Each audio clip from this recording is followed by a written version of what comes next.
This podcast is sponsored by Talkspace. Last year, I went through many different life changes. I needed to take a pause and examine how I was feeling in the inside to better show up for the ones who need me to be my best version of myself. When you're navigating life's changes, Talkspace can help. Talkspace is the #1 rated online therapy, bringing you professional support from licensed therapists and psychiatry providers that you can access anytime, anywhere. Living a busy life, navigating a long-distance relationship, becoming a first-step father, Talkspace made all of those journeys possible. I could speak with my therapist in the office. I could speak with my therapist in the comfort of my home. I was never alone. Talkspace works with most major insurers, and most insured members have a $0 copay. No insurance, no problem. Now get $80 off your first month with promo code SPACE80 when you go to Talkspace.com. Match with a licensed therapist today at Talkspace.com. Save $80 with code SPACE80 at Talkspace.com. I'm Nina Concepcion. I'm Katherine Bourne-Taylor. And we are obsessed.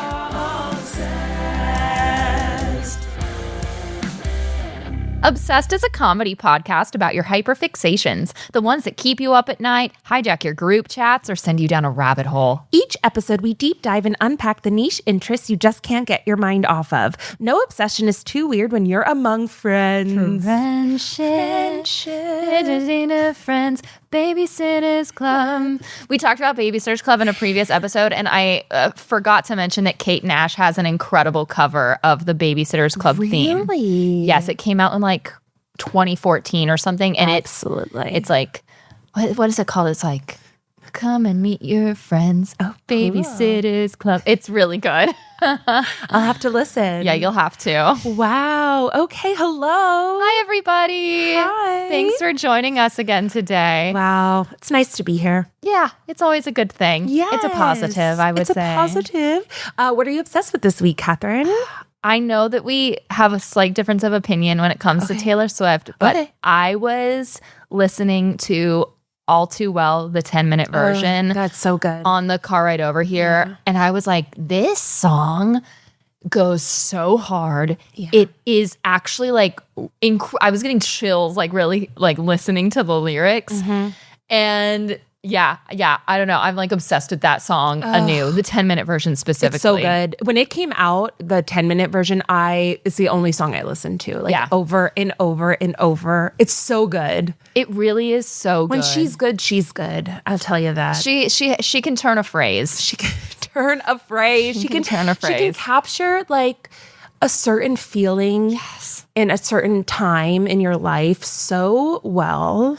Oh my God. Yeah, like I feel like I'm 20 years old in a very specific relationship I was in at that time. Yeah. And I'm like, I feel it when I listen to that song. What's her album with the purple dress on the cover? Oh my God. It's got Enchanted on it. Yeah. I know which.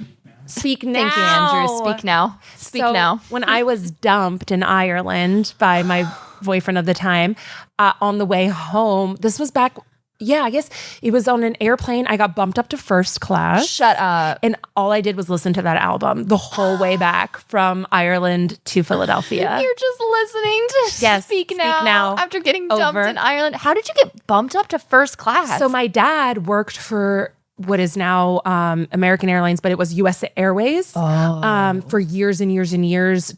He just worked in baggage claim, so I would fly standby all the time. Great. And then it's either whoever was working, I don't know. I used to get bumped up all the time. Oh my God. I guess my dad's seniority, like I would fly on his seniority. Totally.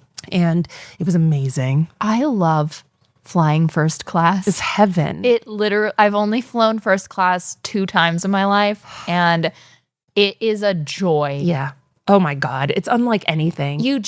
I get nervous on planes and I feel safer in first class, of course. which I know is the illusion of wealth. That Yes. is the great illusion that nothing can happen to you and you're not going down with the same ship that everyone else is. That's like that airline Emirates. And United Emirates. Yes. Like, I'm always like, no way one of those could go down. How could you be at the bar there? How can a fancy flying bar / lounge How could that end in fall out of the sky?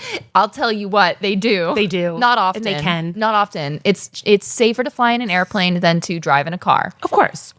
which I know. Yeah. In my brain. It's impossible, though, to think about that when you're like in a flying metal tube in the sky. And you really conceive of what's happening. I was in a plane once. I think I've told you this. I was in a plane once that I was like, I'm 70% sure this is going down. Was it bad turbulence? It was really bad turbulence. The electricity went out. Oh no, that would have had me, I would have died. The flight attendants looked scared. They weren't telling us what was going on. And The electricity. we really went down. We went a lot lower, and there was another plane flying directly below us, almost escorting us or something that they never explained. Everyone was praying out loud, including me. And when we finally landed, this woman, everyone clapped, and this woman went, "God is real." Me and this woman, we were holding hands, and her 4-year-old was next to us, and the turbulence hit twice, and the second time she was in the bathroom. Oh no. And I was making plans for I'm responsible for this child. Okay, when the plane is on the ground upside down, if I'm awake, I'm going to have to remember that there's a kid next to me that I'm responsible for. It was so bad. Where was it? Where were you guys going? We went from Dallas to Chicago. Oof. Dallas to Chicago always has and one last thing. Please. So after landing, I'm completely shooken up. I was supposed to take the train to get back home, but I was like, I need you to come pick me up, DJ. As we were driving out, we pass the Blue Line, which is the train that goes from the airport. It had derailed and hit a car. No. Was that the Blue Line you were going to be on? There's a very good chance it was a Blue Line I was going to be on. Some Final Destination. It was Final Destination. And I was like, oh my God. I jumped timelines twice. Oh God. That's so intense. And did it happen towards the end of the flight? It was actually, you mean the turbulence? In when the electricity went out and stuff, when it started getting scary? I want to say no, it was the middle. So I felt my whole head went numb and was buzzing at the top, which I've since learned is brain cells dying when you're caught between fight and flight. Because guess what? In an airplane, there's nothing you can do. There's nothing you can do. So it was an hour of just actually very stressful. It's awful. That's awful. Numb face. No amount of Xanax, I think, could actually no. If I was purely Xannied up, I'd just be like, whatever. That's honestly, the beauty of benzo. Honestly, that's the beauty. You're just all right, we cruising now. Well, life is life. I did have the thought. I was like, if I die, I guess this is it. I guess that's the story. I know. Nothing I can do about it in a way. So scary. That's so scary. It was so bad. Yeah, I've been on some horrific plane rides, but never that bad where I thought we were going down. Yeah. I'm much better about planes, but for about a year and a half afterwards, I was very anxious on them. Terrifying. Well, anyway, what are you obsessed with this week? Speaking of music, I guess I'll do a music one. Yeah. I'm obsessed with the new Noah Kahan album. It's so beautiful. It's so good. I've just been listening. And I do this thing where I get obsessed over one song and it's the only song I'll listen to I do for that too. Days. Which one is yours right now? Dashboard. How does that one go? It's I don't want to sing it. What's it about? I'll just play it real quick. Oh, okay. I'll play a little excerpt from it. But it's so good. And I actually texted you. I was like, this is so Kingdon coded. Oh, that one. And I actually, we were in the car listening to another Noah song. And I was like, oh my God, this is so Kingdon. And that's when Kyle was like, I need a mental health break from you talking about Kingdon. What a hater. Ooh. We go crossing state lines, your shadow. That one is so good. It's about someone running from their demons, is what I interpret. That's so Langdon coded. Well, and that's what his whole album, this whole album is. It's really giving the sibling who got left behind or there's a real theme of leaving or failing to leave and what happened. I know. It's so good. Ooh. Yes. And I love listening to music and like getting a story in my head and just like, it's like a scenario. It's not, dreaming. I just like play a scenario over and over in my brain with like a song or something. It's the best. It's the best. I love a scenario with a song that then you get to like repeat and build upon every time you listen to that song. So a lot of times what I'm doing is I'm building movies that aren't made that I see myself in. So it's like scenes from a movie that I'm starring in and like the song is happening. And like I build these in my brain. Would you want to share what your like mind palace you're building for dashboard is? No, off mic. No, it's nothing crazy, but it's maybe too vulnerable. Okay, heard. Listen. Yeah. It's nothing insane. But I don't know if I'm there yet. Okay, great. You're also still building it, you know. Still building These it. things like need to marinate, take time. What's wrong with us? But there's some that I'm like, I listen, I'm like, this is like a horror movie. This is like a scene in a horror movie on a farm. There's one I have like in my brain, it's like my mind palace, where it's like it's like me and my husband on a farm. It's like almost like Signs mixed with like something else. And like we need to protect the farm. I love it. Oh my God, I love it. That's just like one of these like movies in my brain that certain songs will bring up. Oh, it's the farm movie. It's the farm horror movie. Oh, this is the farm horror movie. Okay, great. This is going on the soundtrack. And then other ones are like, this is the indie drama with like, it's me and like maybe like a flashy actor we haven't seen in like a gritty indie drama. There's like no makeup department and it's like getting awards buzz. That's it's like so good. That one. This should be a whole episode. Oh my God, it should. Of like, what would we call it? It'd be like Mind Palace narratives set to songs. Mind Palace narrative set to songs. We'll come up with a better title. Yeah. But and then like I do that too. It's also I have this movie that I want to write, the slasher, that's like a comedy slasher movie, and there's a specific song that I want in it, and every time I play that, I like see the scenes coming together. That one's I'm actually gonna write. The farm one and the indie drama, I'm not actually writing, but it's like the Mind Palace. 100%. Yeah. Oh. Okay, speaking of my like genres and tropes and things we love. I'm so excited to kind of take Nina and everyone through honestly one of my biggest obsessions. I'm so excited. And that is K-dramas. Korean dramas. Wow. Korean dramas have a very long history. Right. I caught wind of it around like 2016. Okay. If it's not obvious from the art for the podcast, I'm not Korean. I'm not Asian. I'm a white girl who loves Korean dramas. So anyway, I'll do my best to like explain what I love about them. Yeah. How did you get introduced to K-drama? So I got introduced to K-drama one day when I had just moved to Chicago, and I was like scrolling Tumblr and I saw this beautiful gift set that kept popping up. And it was like this young woman on a pier with like stormy water around her, and she had this like brilliant red scarf. Ooh. And then there were more gifts of like this tall, lanky man like holding flowers and like studying her. Ooh. And I was like, and you know who that man was? Gong Yoo. I knew it. That was Gong I Yoo knew it. of Train to Busan. So hot. He's so handsome. He's so handsome, so talented. He's so talented. So that K-drama was called Goblin. It is also translated as Guardian, the Great and Lonely God. Wow. And I can't remember how I found it, to be honest. Like, might have been a nefarious means, or there were some websites at the time. It's so much. So anyway, I found it. Wow. And I watched the whole thing, and I was like, I've never seen anything like this before. And that kind of leads me into like the thing about K-dramas that I think like has really made them catch on in the last 5 years, but if you were like out there in like 2016 through 2019, honestly, before the pandemic, when people had a chance to kind of sit down and like actually watch stuff, something that really struck me specifically about K-dramas is the way they really blend genres in a way that I now kind of see like Western media trying to emulate. I was going to ask you, like, is there an equivalent over here to like? Not really. Yeah. I think a lot of people falsely make the equivalent of verticals.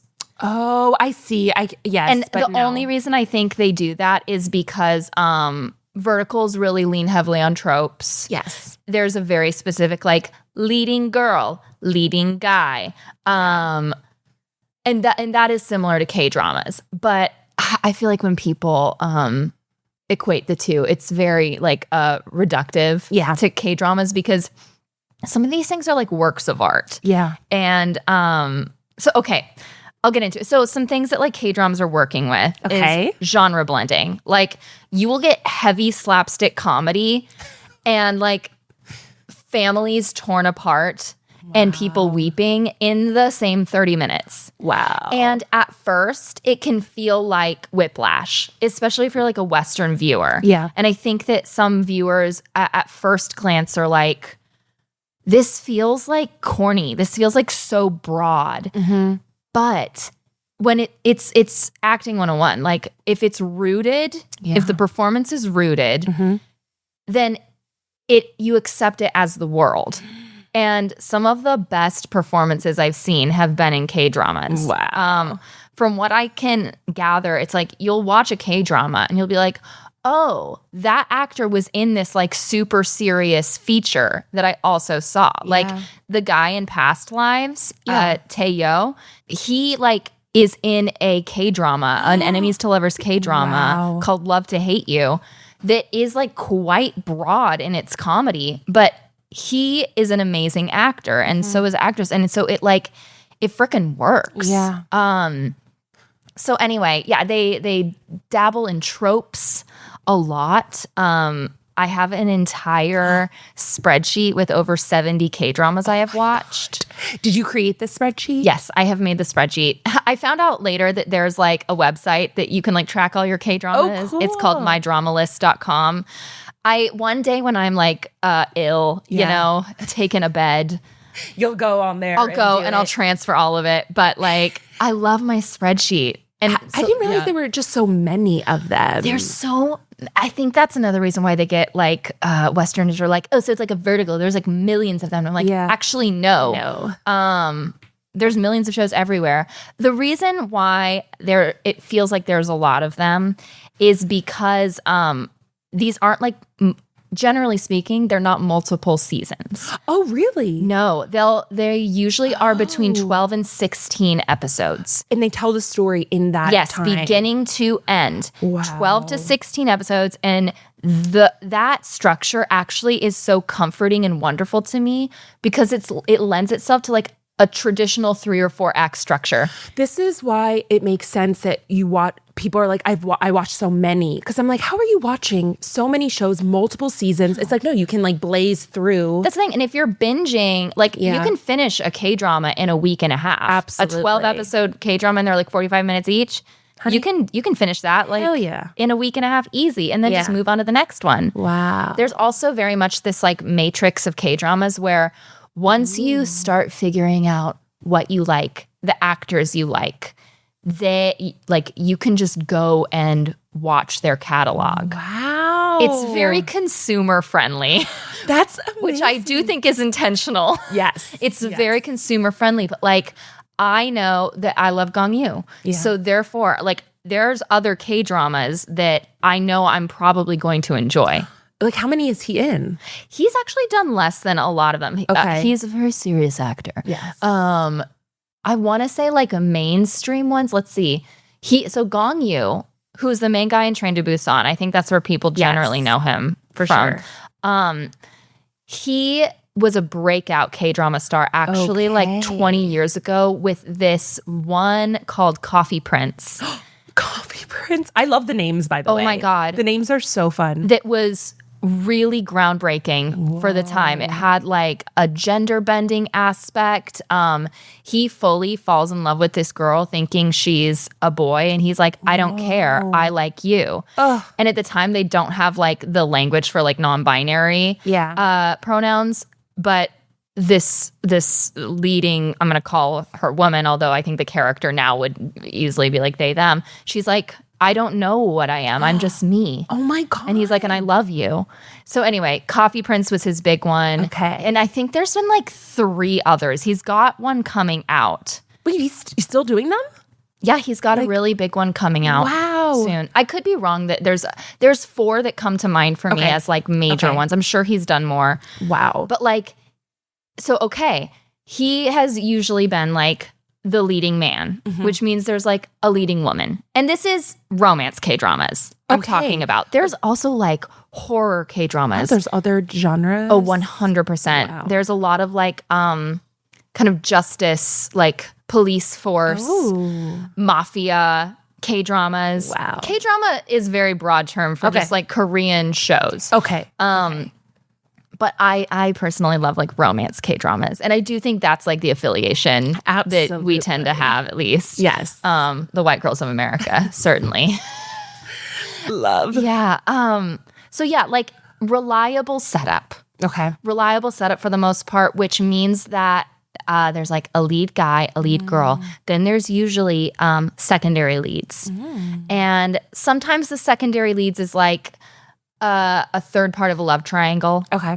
For the girl, or sometimes it's like the 2 leads, like best friends who also end up falling in love. Okay. Love. So fun. So like, again, reliable. Yeah. I'm watching this one right now, like called, oh my God. Oh, it's called Perfect Crown. And it's like the 2 leads and then their like assistants are falling in love. Cute. You know what? The K-dramas always remind me of books. Like I just feel like they're stories that I would read. That's a really good way to put it. Yeah, it's like it's like everything you tell me about it and the stories and the genres, I'm like, these are like like books. That's such a good way to put it, because it feels like chapters. Yeah. Easily feels like chapters. Yeah. And again, it's front to end. Yeah. Some of them now are getting second seasons. Okay. But that's still extremely rare. Okay. It also means that like actors sometimes can churn out like 2 or 3 in a year. Well, and no wonder you'd want to do it, because it's like you do it, but then you're not contractually obligated to like stay with it for like the next 7 years maybe. That's of a show. Great point. That's a great point. So it's like, oh, you can do one and then have freedom, but I see why you would love why it's such a good model. Yeah, you know? And like going back to the structure of it all, it's really wonderful to watch a romantic K-drama, and let's say it's 12 episodes. I know that the first 4 episodes, we're going to move from the setup to very much both catching feelings, generally. Then by the halfway point, episode 6, there's going to be some kind of event. Usually it's a kiss. Yeah. And then we move into like 6 through 10 relationship. Wow. And then 10 through 12, there's some kind of fallout, and then they have to get back together. It's a very comforting formula. It's extremely comforting. And it also means that when a trope or a structure is like broken, it feels like revolutionary. Wow. Like there have been times when the setup sort of like flipped on its head in a way that I wasn't expecting. Ooh. Like who I thought the lead guy was is actually not the lead guy, and that kind of becomes like clear. And it just feels like, oh my God, like they're really doing something here. They're like straying from the norm. So they're not all the same. Like it's not cookie cutter. Yeah. Like I think tropes and structure can be like reliable without being boring. Yeah, and it's like it has good bones, and then you can play around in that. Exactly. You know what I just realized, a show that is like a K-drama is Maxton Hall. Oh, it 100%. Maxton I feel Hall like is that's but that's not and that's also not American. I feel like it's hard to like think of an maybe this new Off Campus. So that's a really great, I think, thing to bring up when you ask, like, is there any equivalent in the Western world? I do think that K-dramas have been a huge part of networks and streamers realizing like, romance like sells on a large scale. And like fans will like go to the ends of the earth for a pairing that has excellent chemistry. Yeah. Oh yeah. I think that's definitely the influence of it. Yes. And we're seeing that now in like all these like also books that are becoming, you know, these viral books that like go crazy online, becoming these TV shows. Yeah. It's like people are going crazy already for this show off campus. Exactly. Like going nuts. We're really excited about Off Canvas. Cannot wait I to just watch need it. something to like sink my like teeth and love into. I need somewhere to put my love. I've already been watching so many TikToks of it. I'm so excited. And I had multiple people text me like, you need to watch this. But if this is the kind of thing that you like, loving K-dramas, it feels like living in that all the time because there's always something new. There's an incredible backlog, which I think is intimidating for some people. You don't have to like know you don't have to watch 70 K-dramas. Yeah. It starts you on a journey. You start to really like certain actors when they're paired together. Yeah. It really does feel like a net kind of like forms before your eyes where you're always going to have like a really comforting love story or like narrative to follow. It's really cool. It's also like very original storytelling and very interesting. It just like is vibrant in a way that I feel like sometimes TV shows can feel so sterile and it's just like they're doing the same thing.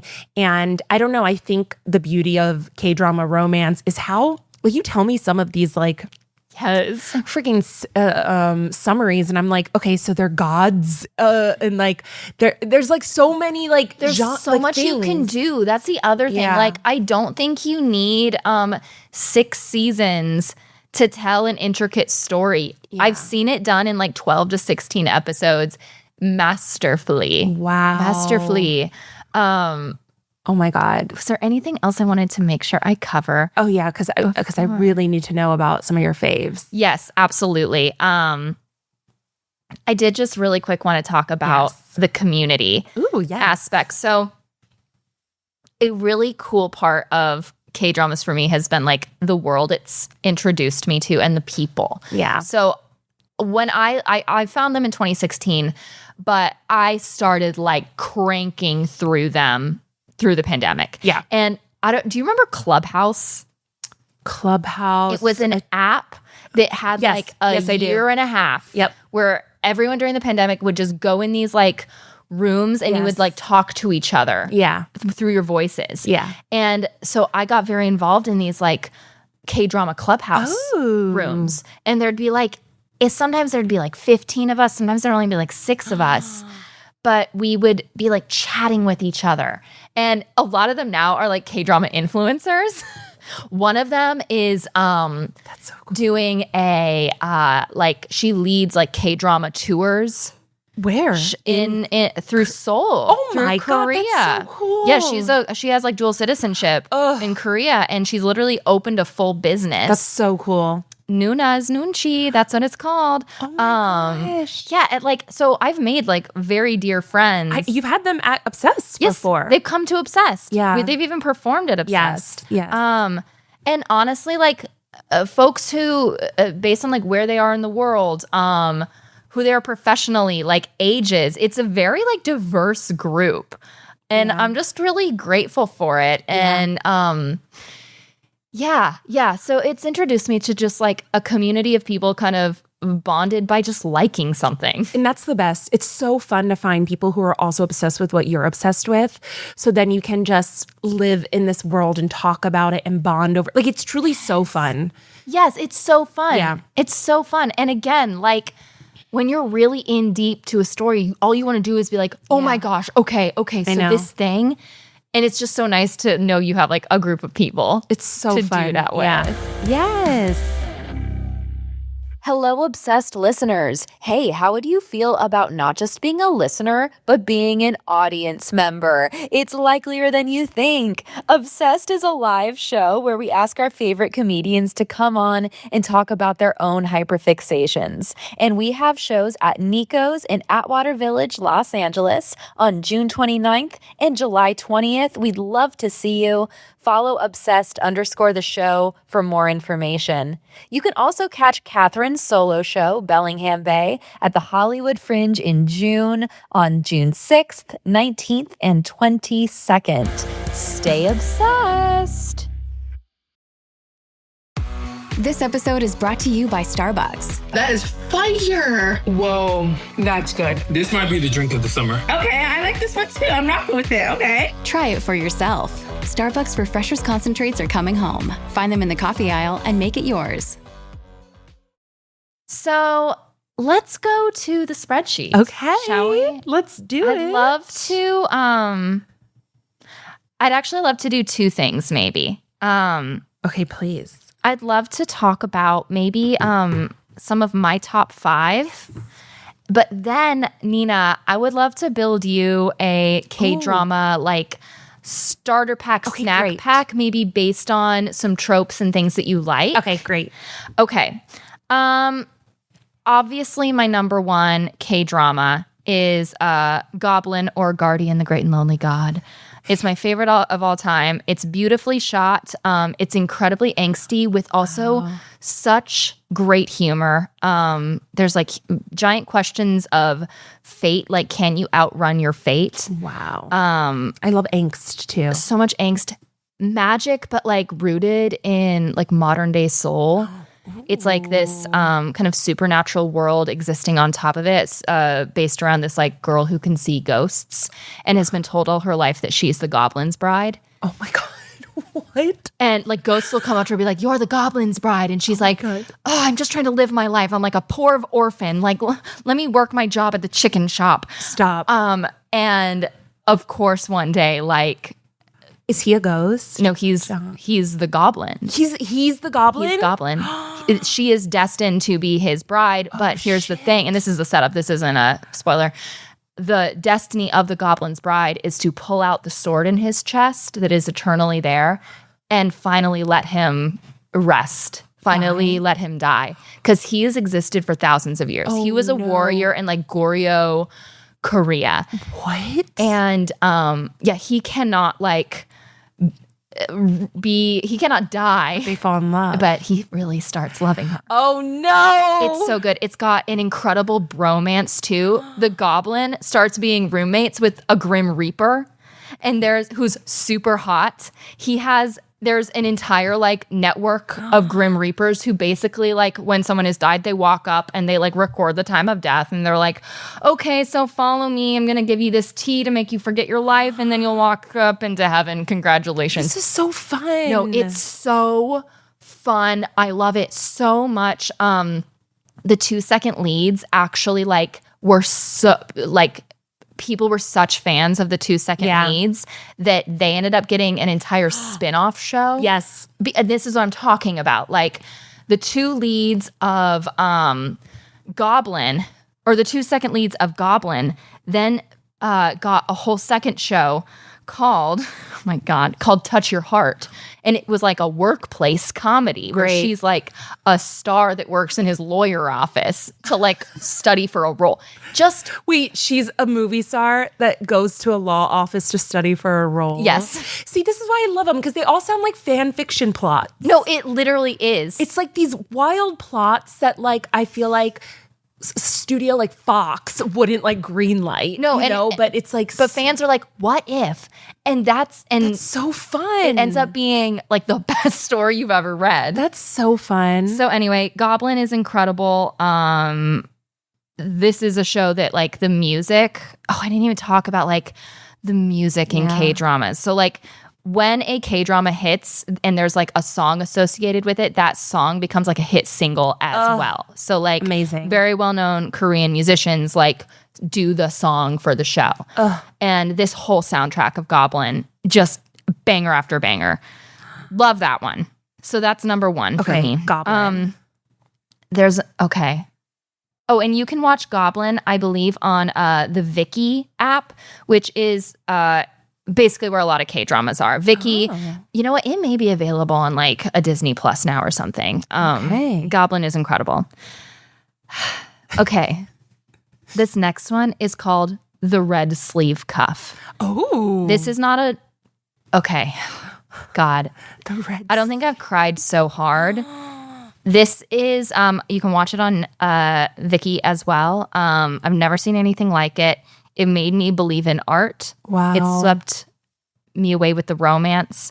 Maybe the best chemistry I've ever seen in a K-drama. Oh my God. And it's based on a true story. It's basically this crown prince in like ancient Korea. Okay. Hundreds of years ago, who was a real person. Okay. Falls in love with a handmaiden. And the way that structure worked was like, if you are a handmaid in the palace system, you cannot have outside relationships. Okay. You're sort of a nun.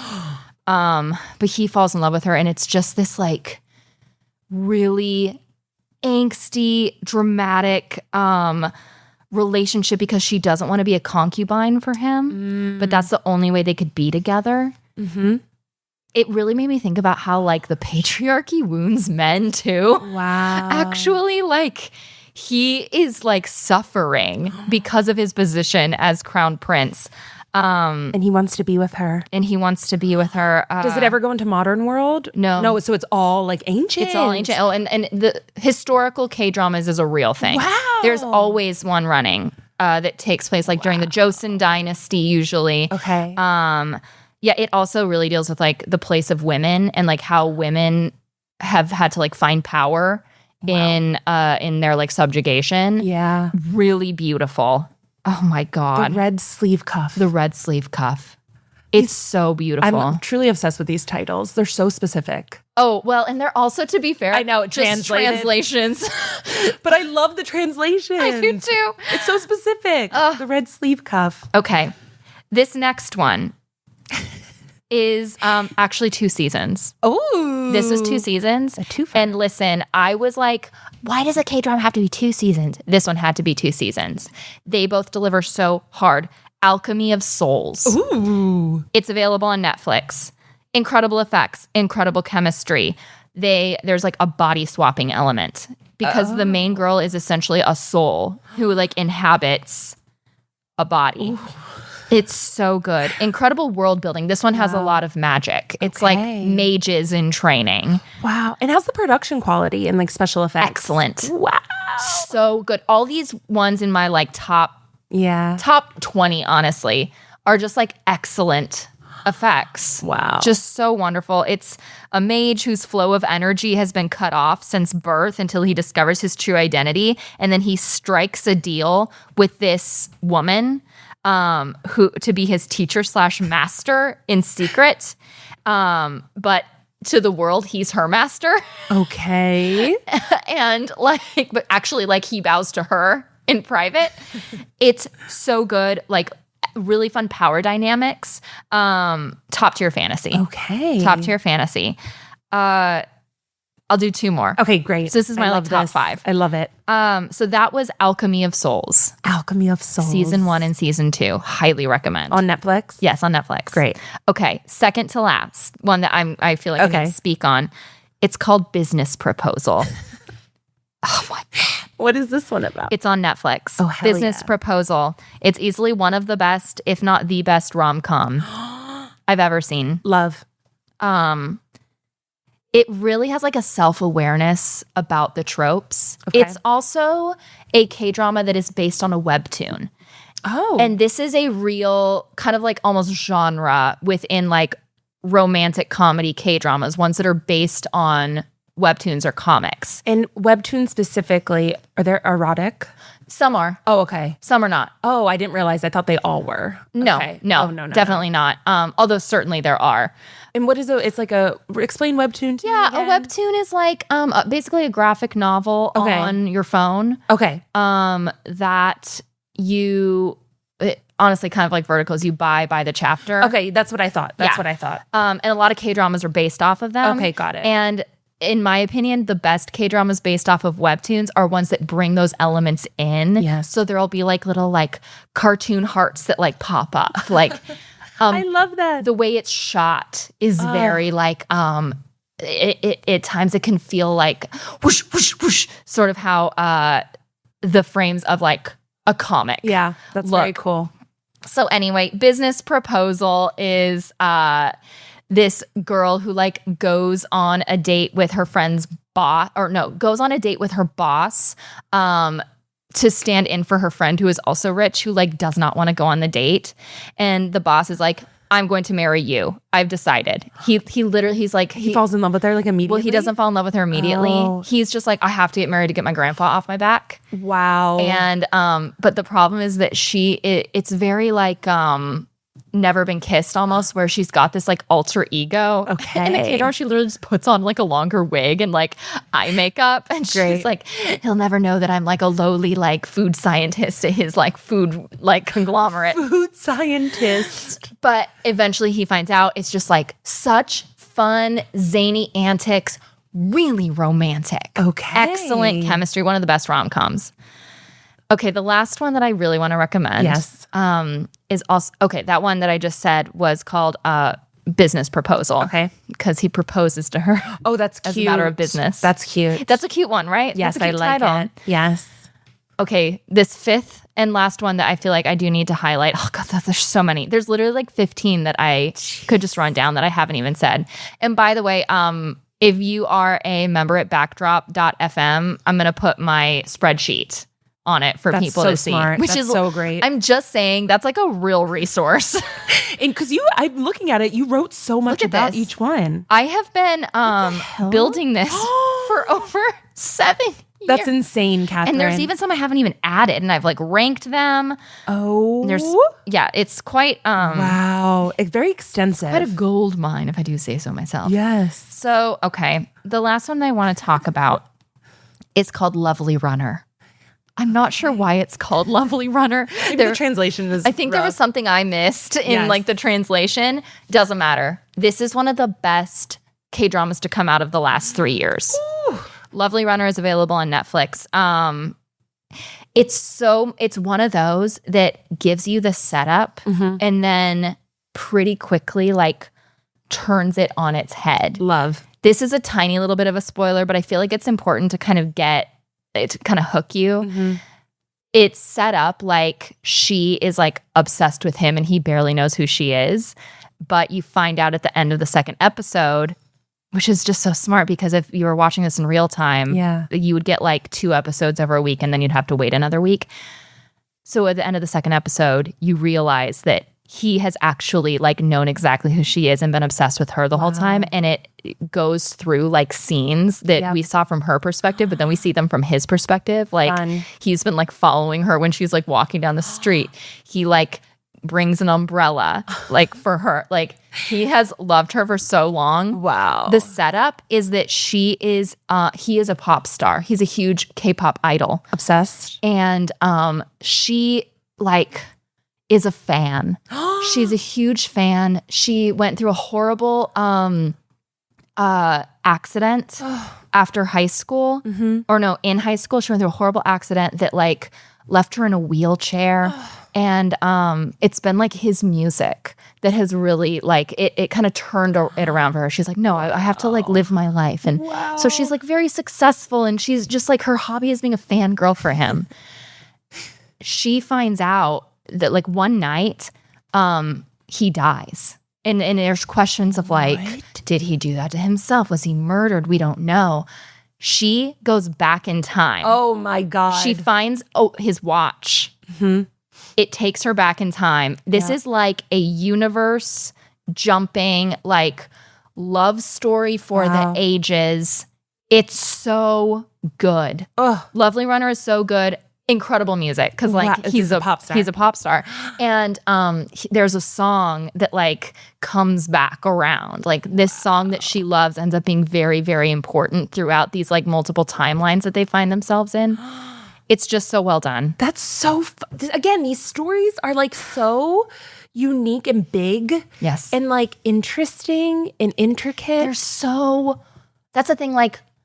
You can have a very like broad world and a broad style. Yeah. But if good people and like a good team is doing it, actually, like, they can create something like very contained and special through their performances. Like, Wow. it just, really good. So that one's on Netflix and Viki, I think. Oh my God. Are there ones that are like not good that people are like? Of course. Yeah. Oh, of You're like, course this is there just, like, are. not. That's the thing. this is For every, and because there's usually like 6 or so of these running at a time, there's always some that just like go under the radar. Yeah. But what's cool is sometimes people will be like, hey, this was a K-drama that like aired a year ago that not enough people were talking about. I think people should revisit it. And they do. Wow. You know? There's something for everyone. So anyway, I'd love to give you like maybe a 3 drama party pack. Okay, I love that.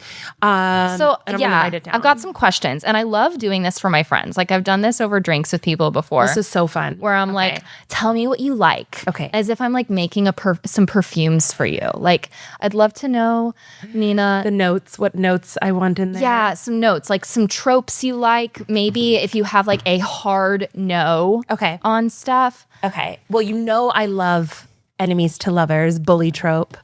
Bully trope, great. I didn't know that I liked the bully trope as much as I did until I really realized I liked the bully trope. Find you a really good bully trope one. I love the bully trope. I've got one that is like beloved, but truthfully, I can't watch it. But you might love it. What is it? It's called I'm gonna write it down. Boys Over Flowers.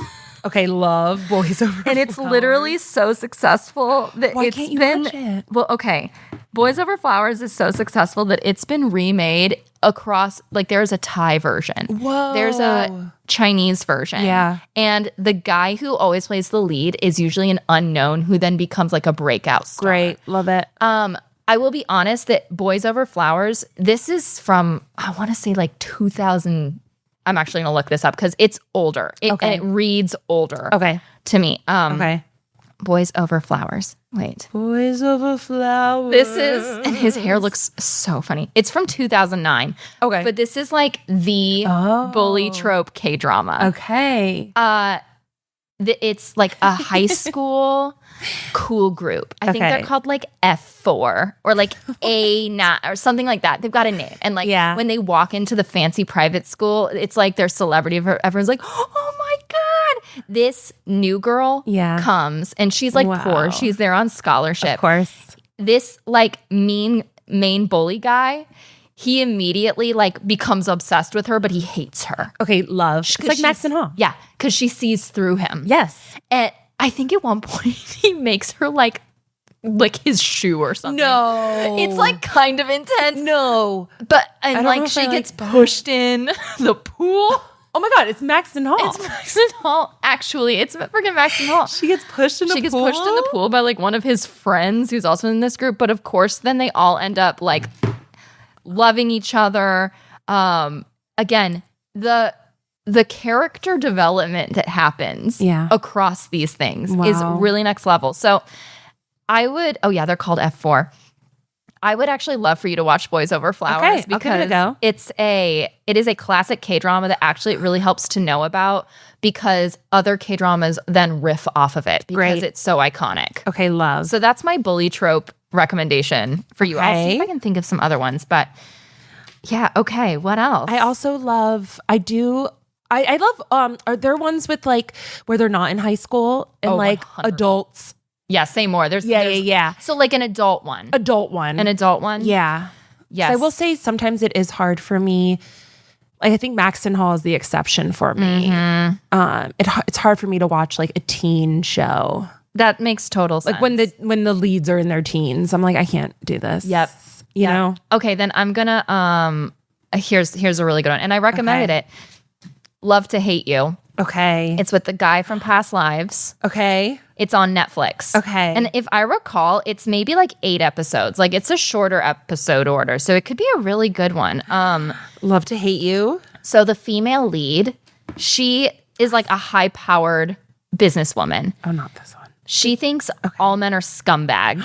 She yes, Love to Hate You. Nina's looking at it right now. So she's hired to represent this actor, and she's like, I hate him. And there's like a rumor that he's like a bad dude. And she's like, I'm going to take him on to take him down from the inside. This is what I love. This is what I love. So good. And the male lead thinks all women are shallow and they just want him for his fame. Okay.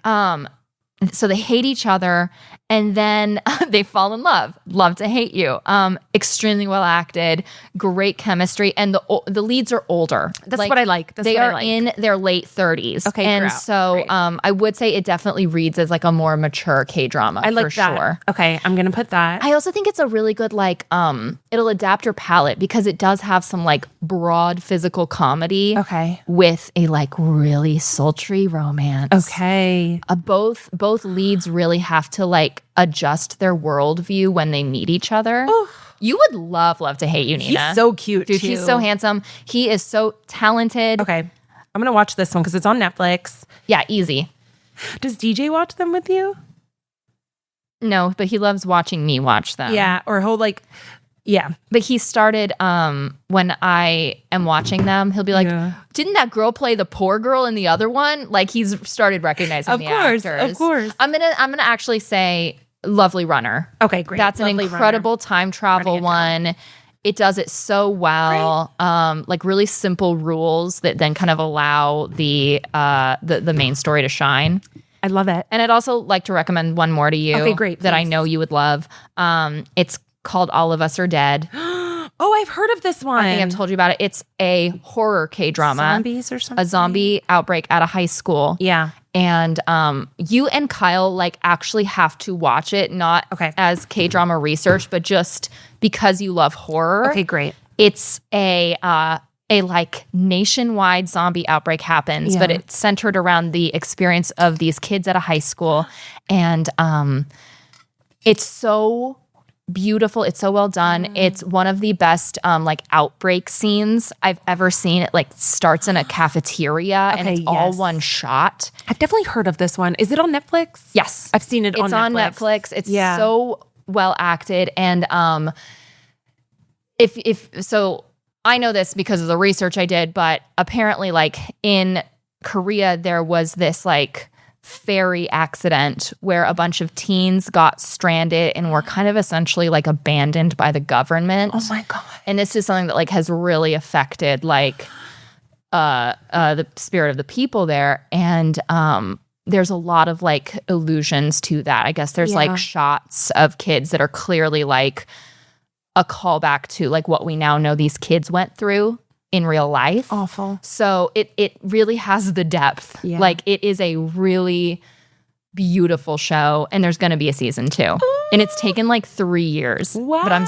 so excited. So that's called All of Us Are Dead. Okay. Best zombie show I've ever seen, period. Oh my God. I'm into it. God, it's so good. And people who are like, I don't want to watch anything subtitled, blah, blah, blah, you're missing out on so many perfect, beautiful, interesting stories that are happening. Like so much of the creativity and the arts, you know? And a perspective other than your own. Like I have learned so much about a perspective outside of like the Western experience through watching K-dramas. Yeah. And now I'm like into Chinese dramas and everything. Like there's a whole world out there of storytelling. There's not one way to tell a story that like I think the Western world loves to tell you like we are the best way. We are the only way. Everything else is secondary. And it's like that's actually a lie. It's a lie. Storytelling is like so expansive. There's so many good ways to tell a story, and that's what K-dramas have taught me. I can't wait to dive in. I feel like excited. It's just a thing. You're right. I've always been very overwhelmed by it,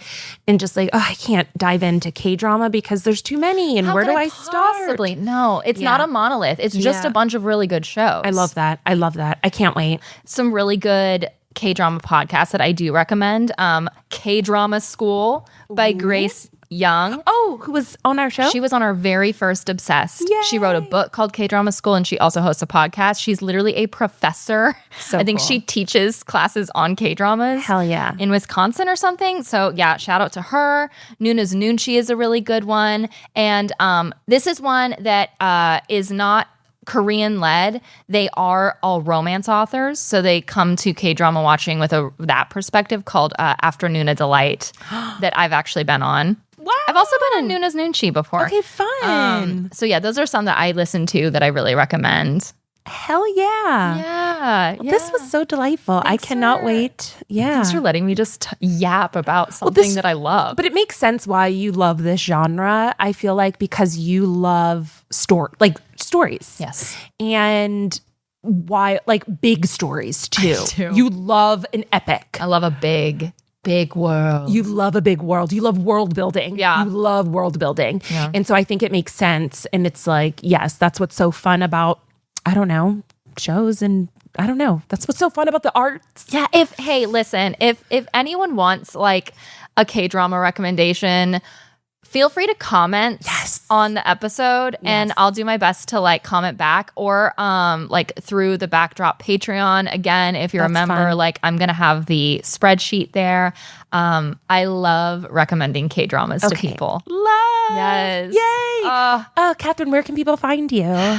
On TikTok and Instagram at Katherine Bourne Taylor. What about you? You can find me on all the things at Nina Concepcion. You can find the show at obsessed_the show. And we mentioned it quite a few times here, but please look into becoming a member of Backdrop.fm, because you get ad-free episodes, you get all these bonus goodies and access to all the other shows on the network. Yes. So, okay, you guys. Okay, everyone, enjoy your K-dramas. Stay obsessed.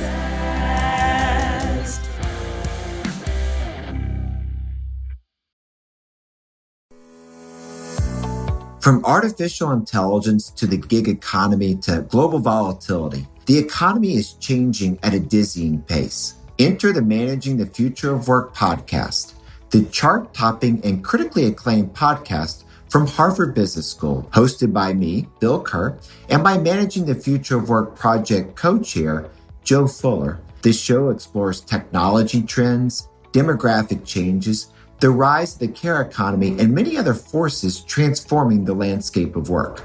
We'll highlight the insights of business leaders, technologists, and experts like Business Roundtable's Kristen Silberg on corporate workforce strategy, and Khan Academy founder Sal Khan on AI, education, and the future of work. With more than 2.5 million downloads and close to 300 episodes, there is something for everyone.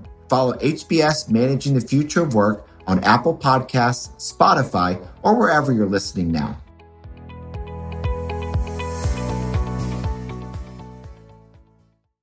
Have you ever wondered why Reese Witherspoon founded Hello Sunshine?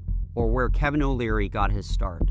Or even how Alex Earle became the most accessible founder to someone who may not even consider this space? Enter The Founder Mindset, the new podcast from Harvard Business School Foundry, hosted by me, Reza Satchu. As a leading educator in entrepreneurship, I've built multiple high-profile companies and mentored thousands of students and founders through the realities of starting and scaling ventures. And with the Founder Mindset, I'm sharing those lessons with you by sitting down with world-class entrepreneurs, including Witherspoon, O'Leary, and Earle, plus Tim Ferriss, and many more, to break down exactly how they commit, decide, and build for impact. These aren't surface-level interviews. Each episode, I challenge my guests to revisit their toughest moments, their boldest decisions, and the mindset that carried them through. Follow the Founder Mindset wherever you get your podcasts. Want more? Check out Backdrop.fm for extended, ad-free episodes, extras, and more. Thanks for listening.